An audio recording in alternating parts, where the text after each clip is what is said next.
Hey, AfterBuzzers, welcome to the Veep After Show. We're going to be breaking down Season 5, Episode 7, Congressional Ball.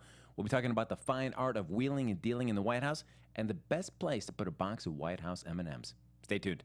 You're tuning into the destination for TV superfan discussion, AfterBuzz TV.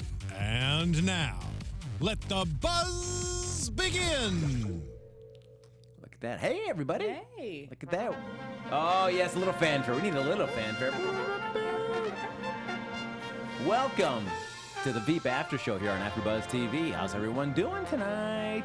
We're going to be breaking down, well, we got two of the panel, two of the three. Two of us are here today. Yes, So, a dynamic duo breaking down this fantastic show. I'm one of your hosts, Frank Moran. You can follow me on Twitter at HappyGoJackie, and I'm joined by the lovely and talented Nadine Della. Hey, Nadine Della here, and you can find me everywhere at Nadine DP and the number 3.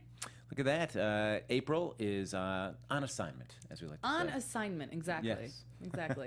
Really researching for us. That's right. Yes, yeah. She's really getting down and dirty here into this whole congressional, this whole presidential election here. Yeah. For Veep. So yeah, we'll be talking about this episode. I finally feel like we finally got a couple things moving here in terms of what Tom's involvement was, what Tom's agenda is for this season. So finally. I mean, I think things always just come out at a ball. There's always whenever there's any prom or parties or anything, it's always the behind the scenes that are more interesting than the actual party and dancing. That's true. And I think that this really played out here tonight. Obviously, we see, we'll talk later with Selina and Tom. So, and then all the behind the scenes talking and trying to get the votes that Selina's doing. It was interesting. It's not your typical congressional ball, I'd say. Very true. Speaking as Selina doing a lot of wheeling and dealing, we start the episode, she's on Air Force One, which if you're going to wheel and deal, what a great place to be wheeling and dealing from. Oh, yeah, of course. I mean, that's the number one thing everyone wants. Like, you even see the congresswoman that's on there. She wanted to take home everything possible that said, Air Force One on it. She wanted a throw pillow, blanket, mug, all that stuff. You're on Air Force One. You get a chance to ride on there. How much stuff are you taking? I don't think, I'm not one to just collect mugs that have things on them or collect little staples. I'd more take a photo. Have photos, or I'd do a phone call, or I'd ask if I could fly the plane, like that type of thing. Can I just fly the plane? Or can I just sit in the cockpit with you? Like that type of stuff is cooler for me than a throw blanket. Oh, nothing. I flew the president around. Yeah, exactly. Yeah. And I didn't crash. Casual. You wouldn't want to have a little memento, later on in life, your kids are saying, what's that? And you have a cool Air Force One mug or... Yeah, kind of. And I just think in today's age, you can make anything you want and can make it look like you got it from Air Force One. I could go online right now and make an Air Force One mug, and then here it is. And so I don't think it's that special anymore. So I think something more special, something more unique, maybe having a picture of the president on Air Force One, or I don't know, that type of stuff. Oh, that's true. Or you get that photo of Air Force One and then put that on a mug. There we go, with you on it on a mug, then show the grandkids that. Yes. That's a mug to have. Yeah, we'll create it one day. Drink out of this every day, kids. But basically, Selina wants her vote. She's basically trying to lock in as many congressmen to vote her way so she can win the election for this. And so as part of the deal, she's going to give her all this great stuff, but they're looking for the amphibious fighting vote, and they want to make sure that they want to do that in her district. So as part of that, she's going to give her a blanket, let her make her phone call, do all that stuff. Seems like she's kind of got locked her vote down, which is all right. And then we also have Jonah campaigning as well, which, how are you enjoying seeing Jonah on the campaign trail? I think it's just I think it's all going to backfire on them, on the whole presidency too, because he's literally running on the platform of anti-Selina, anti-everything she's doing, when she's trying to win votes too at the same time. I mean, yes, now it's down, not to the public anymore, but still, what about later on, And I just think it's strange to me, and I would never want Jonah to run for office in somewhere I live or just in general. So, I don't know, I'm not kind of liking it. But I am liking the relationship between Dan and Jonah and seeing how that's all playing out throughout this. Yeah, which I thought was we're just going to see Jonah excel. But I guess we should assume, much like Jonah, he can never quite completely excel at anything. He's always going to have a bunch of stumbling blocks because Jonah is just Jonah. Jonah's Jonah. Plus, he's got Richard there, who, man, it seems, he has a sweet heart, but boy, he just show the guy how to operate a camera. Exactly, right? Oh my gosh. Have you done that before? I've done that before. When I've wanted to record, when I've recorded on accident, it was already going, and I stopped it. That's happened to me before. I mean, I guess it's happened once, but has it happened multiple times to you? Not once you figure multiple, out, all right. Yeah, not multiple times, but I mean, no one can be like Richard. So. No, that's true. Because I feel once you blow it once, you're extra cautious. Always checking it. Okay, yeah. Oh yeah, 24/7. And what do you think about Jonah's glasses? I'm sure you guys talked about this last week, but he's similar to yours that you're wearing right now. Stole my look. Yeah, look right. at that. Maybe they've been watching this, wanted to, make it a little Frankie. Wow, look at that. Oh, well, guys, I'm honored. I'm flattered. Be flattered on that. I love it. I honestly love the new look on him. I love that he wears his little skinny ties and the glasses. He looks very 1950s or JFK-esque style happening. Okay, so looking at Jonah right now, pre-glasses, on a scale 1 to 10, how attractive did you find him? 5. Now with glasses? 7. All right, so I'm a 7 now. That's what I say. Just you said checking. Jonah. Off the Richter scale for you, bud. Oh, she's only saying that because it's not true. Because we're live. Just kidding.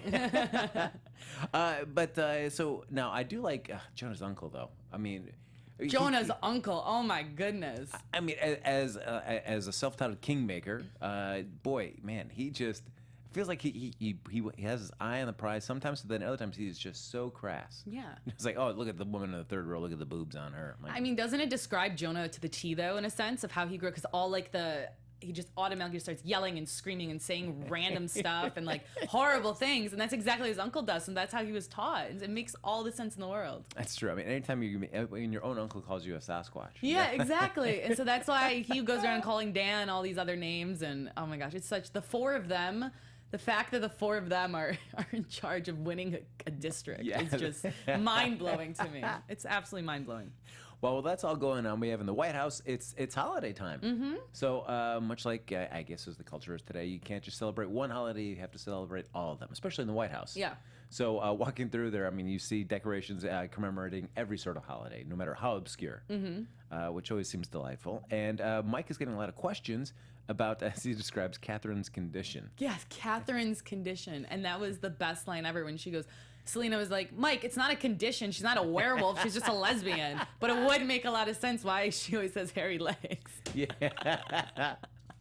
That was hilarious. That was one for the books. I did like that. So what do you feel, though, about shows when they decide, because like right now we're in June and they're having a whole episode about Christmas and stuff. And I get that Veep isn't on during Christmas time. Mm-hmm.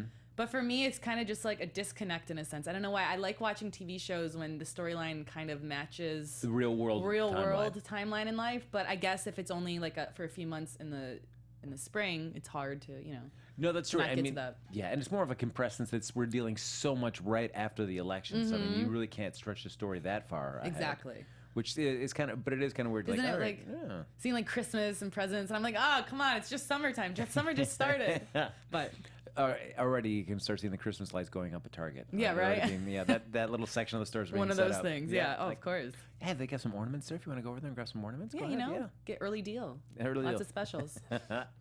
But one other great thing that's coming out though is the 50 hottest staffers list is out.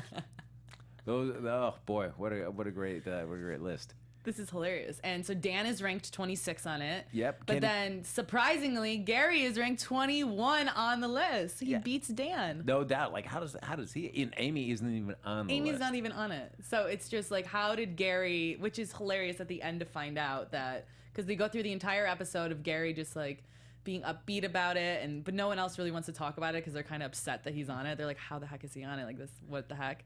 And he has this whole conversation at the end with Amy, saying that the beauty's in your soul. It's right here. It's right in your heart. And then she comes to find out it was a typo. Oh my Gary. Goodness. The poor babe. His face when he found that out was just... Oh, I know. And it's one thing, like Amy doesn't want to be in the list until she's actually not on the list. Mm-hmm. And then you can see just like the little reaction shot of her face when she first finds out she's not even on there. She's like, what? Yeah. What do you mean I'm not on this list? Yeah, exactly.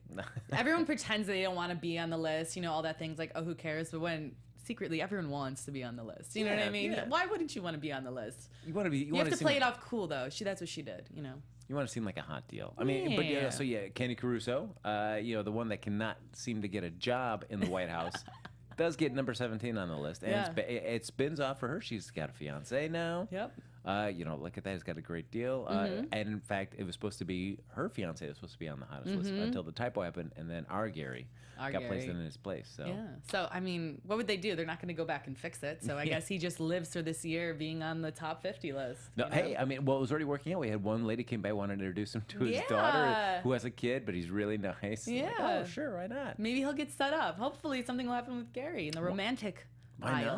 not? And I do like that he really dresses up to the nines for the ball, and he puts on cologne, which Selena says it smells like birdseed. Yeah. And Gary just like, it's him. Like, you know, that like the sad face when Selena just, you know, slams his dreams down. Yeah. But I do like while they're talking about it in with Jonah and Dan, they also get the list and look about that. And they're also surprised that Gary's 21. Yeah. But I do like Richard says, well, I'm not surprised. He's got kind eyes. He's kind eyes. Yes. Oh, I know. And then Dan goes on this whole tangent about how he can sleep with one of the girls the year after because they're not currently on the list, but last year they're on the list. That means there's hot, though. Yeah. Okay, Dan. The way his train of thought goes, he's just ridiculous. Like, I love him, and then I hate him so much at the same time. And Jonah just like, you are the greatest campaign manager. Yeah. I love their little bond happening. Yes. A lot of bromance is brewing with them, finally. So the staff has a little meeting there, and Tom's in there. They're talking about the plan for Selena while she's at the congressional party. So Roger walks it through them, basically keeps it clean until the very end, then gets a little dirty about what he's going to do. But that Kent and Ben are going to take care of handling logistics. Selena will kind of grease the wheels and stuff, and then Roger will kind of close the deal.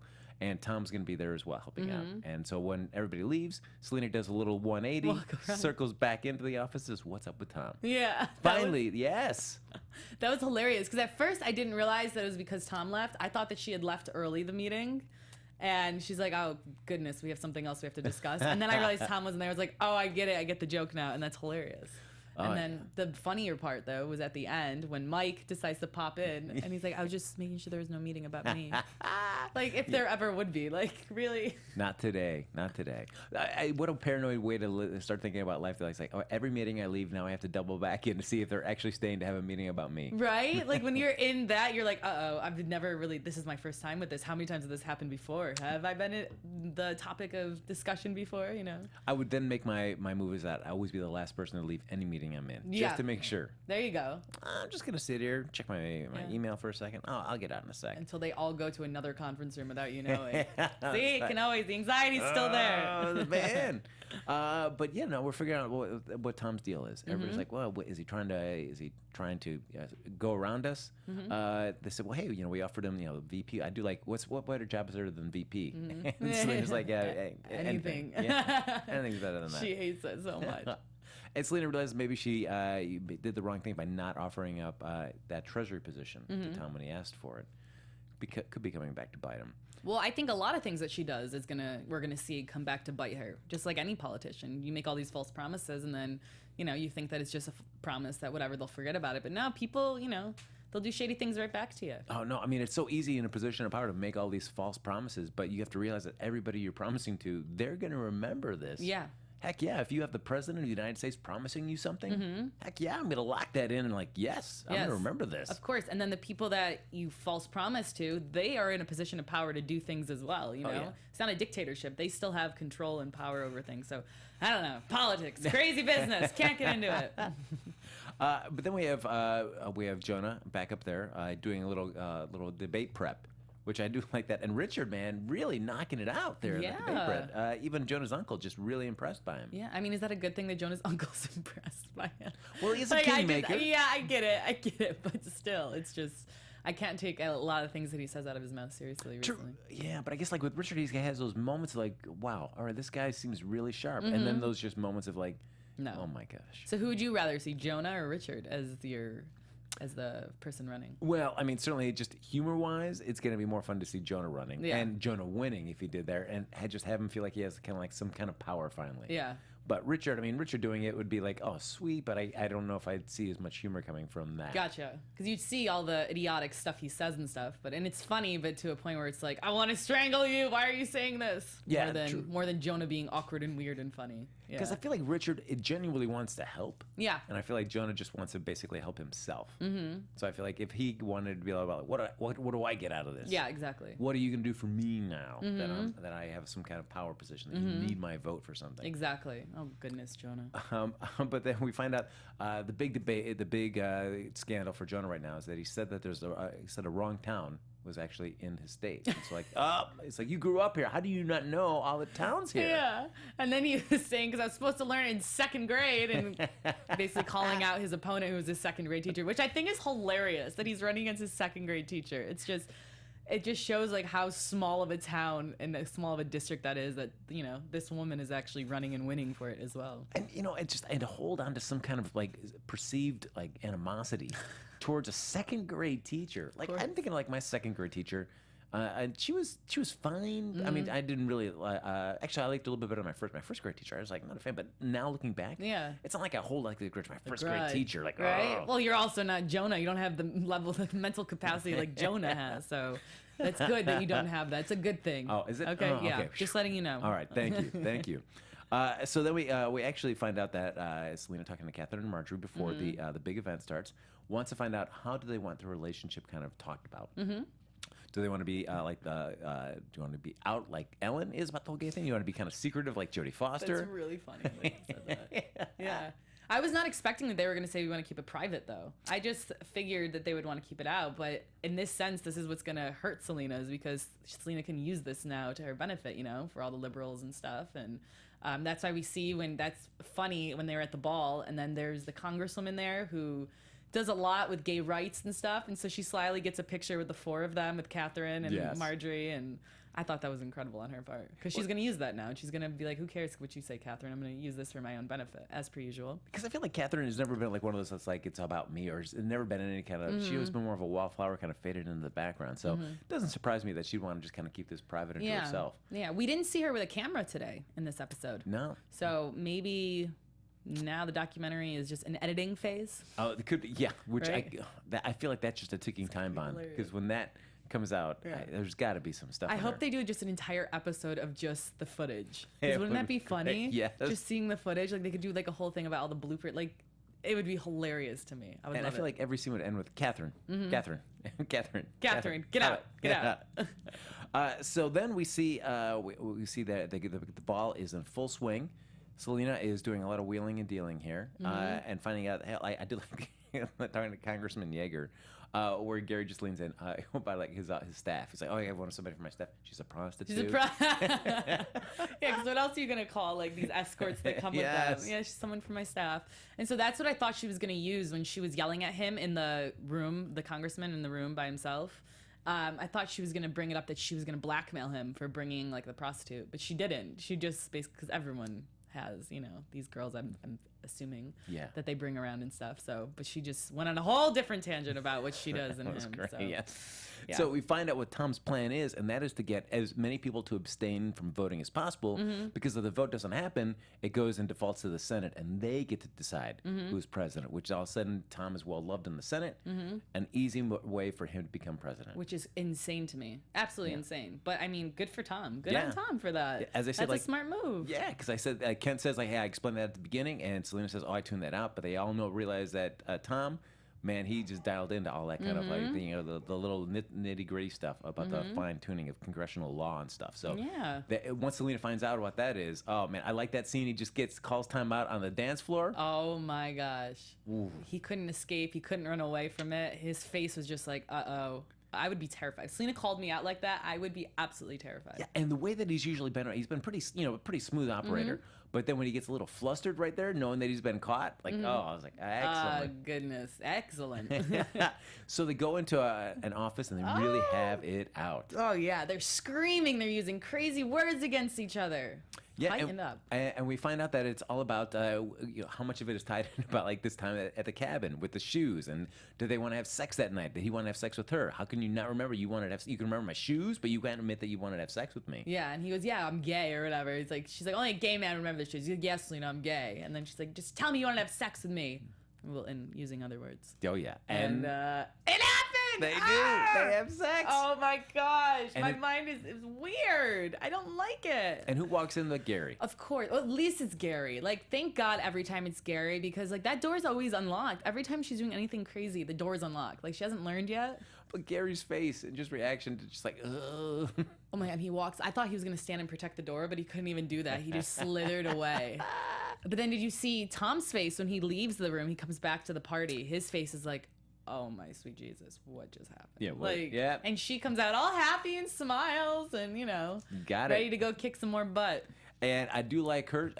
One, she went up to Congressman Yeager when she found out about abstaining and really describes about like if oral sex was being performed on the congressman and then all of a sudden the last second it was being abstained. I do that her analogy to that. It was perfect for the moment and for the night of what he brought along. And then when she talks back to the congressman that she was talking about at the beginning of the episode, played but so excellently by Stephanie Weir. Yeah. Yes. Basically says, all right, it just really lays into her. Yeah. And what everything she's going to do if the congressman doesn't vote her way. Yeah. Well, it was interesting seeing the congresswoman give it back to Selina in the beginning, though. Yes. So that's because sometimes you never know how they're going to react with the president yelling like she does. But she gave it right back until, Selina obviously had a bigger. Oh, yeah. I'm going to get the IRS cards. to go right up your husband's behind. Oh, that was that joke. And give him, because he had colon cancer? Yes. Like, such a bad colon cancer joke. Yeah, you hope the only thing that he'd find up there would be cancer. Yeah. And then, can I count on your vote, or do I need to shove up a box of White House M&Ms up your stretched out sixth baby vag? Like, these jokes in the writer's room, like... I just crack up. Like, it's ridiculous. I never will think of M&M's the same again. No. That's how you... We'll never think of it again. So it looks like Selina, basically at the end of the episode, they're pretty much right where they started before this ball happened. Nothing. All they did, though, is she had sex with Tom and found out what Tom was up to. Yes. That's about it.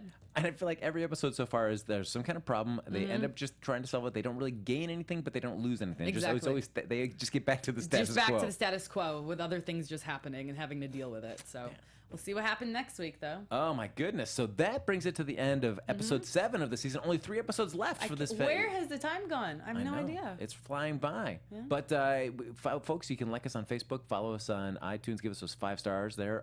Follow us on Twitter as well to continue the conversation even after the show is wrapping, which is going to be doing just in a matter of moments. But Nadine, if they want to follow you after the show and converse with you on the Twitter, where can they find you? Talk to me. Let me know how you thought about the show. Everything. I want to know what's going on. It's at Nadine DP and the number 3. Look at that. And you can follow me on Twitter at HappyGoJackie, and you can catch us on Tuesday. Woo! Angie Tribeca comes back. Season 2. Look at that. And because you demanded it, right, that whole panel's reuniting. Yeah, we're here. We're back. That's right. Pop-Tarts and goofiness will ensue on Tuesday at 6 o'clock. Yeah, look at that. Right Get ready. Here on AfterBuzz. We'll see you next time, folks. From executive producers Maria Menounos, Kevin Undergaro, Phil Svitek, and the entire AfterBuzz TV staff, we would like to thank you for listening to the AfterBuzz TV network. To watch or listen to other after shows and post comments or questions, be sure to visit AfterBuzzTV.com. I'm Sir Richard Wentworth, and this has been a presentation of AfterBuzz TV. Buzz you later. The views expressed herein are those of the hosts only and do not necessarily reflect the views of AfterBuzz TV or its owners or principals.